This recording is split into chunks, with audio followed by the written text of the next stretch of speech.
ഈ വർഷം മാർച്ച് മാസം 16-നായിരുന്നു സങ്കടകരമായ വാർത്ത വളരെ വേദനയോടുകൂടി വളരെ ലൈറ്റായി മറുനാടൻ പ്രേക്ഷകരുടെ മുമ്പിൽ ഞാൻ അവതരിപ്പിച്ചത്.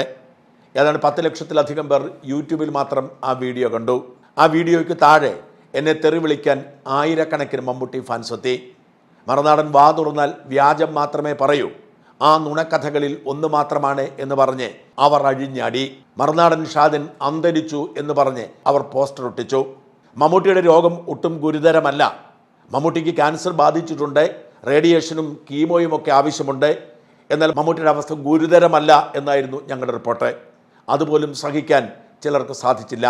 മമ്മൂട്ടി കീമോതെറാപ്പിയും റേഡിയേഷനും ഒക്കെ പൂർത്തിയാക്കി സുഖകരമായി ജീവിതത്തിലേക്ക് വന്നിരിക്കുന്നു. കാരണം മമ്മൂട്ടിയുടെ ക്യാൻസർ ബാധ അതിൻ്റെ തുടക്കത്തിലായിരുന്നു. തുടക്കത്തിലുള്ള ക്യാൻസറിനെ ചികിത്സിച്ച് ഭേദമാക്കാൻ ഒരു പ്രയാസവുമില്ല. ചെന്നൈയിലായിരുന്നു മമ്മൂട്ടിയുടെ ചികിത്സയും വിശ്രമവും. ഇപ്പോൾ മമ്മൂട്ടി പൂർണ്ണ ആരോഗ്യത്തിലേക്ക് വന്നിരിക്കുന്നു എന്ന് മമ്മൂട്ടിയുടെ അടുത്ത ആളുകൾ പറയുമ്പോൾ നമ്മളെല്ലാവരും ആശ്വസിക്കണം, സന്തോഷിക്കണം. കൂട്ടത്തിൽ ഒരു കാര്യം മാത്രം, മറുനാടൻ പറഞ്ഞത് വ്യാജമല്ല. മറുനാടൻ അന്തരിച്ചിട്ടില്ല. മറുനാടനെ ബലി കൊടുക്കേണ്ടതില്ല. മറുനാടൻ പറയുന്നതൊക്കെ സത്യമാണെന്ന് അന്ന് വൃത്തികേട് പറഞ്ഞവർ അംഗീകരിക്കണം. പ്രിയപ്പെട്ട മമ്മൂക്കായ്ക്ക് ദീർഘായുസ്സുണ്ടാവട്ടെ. ഇനിയും നല്ല സിനിമകളിലൂടെ തിരിച്ചു വരാൻ അദ്ദേഹത്തിന് കഴിയട്ടെ എന്ന് പ്രാർത്ഥിക്കുന്നു, ആശംസിക്കുന്നു.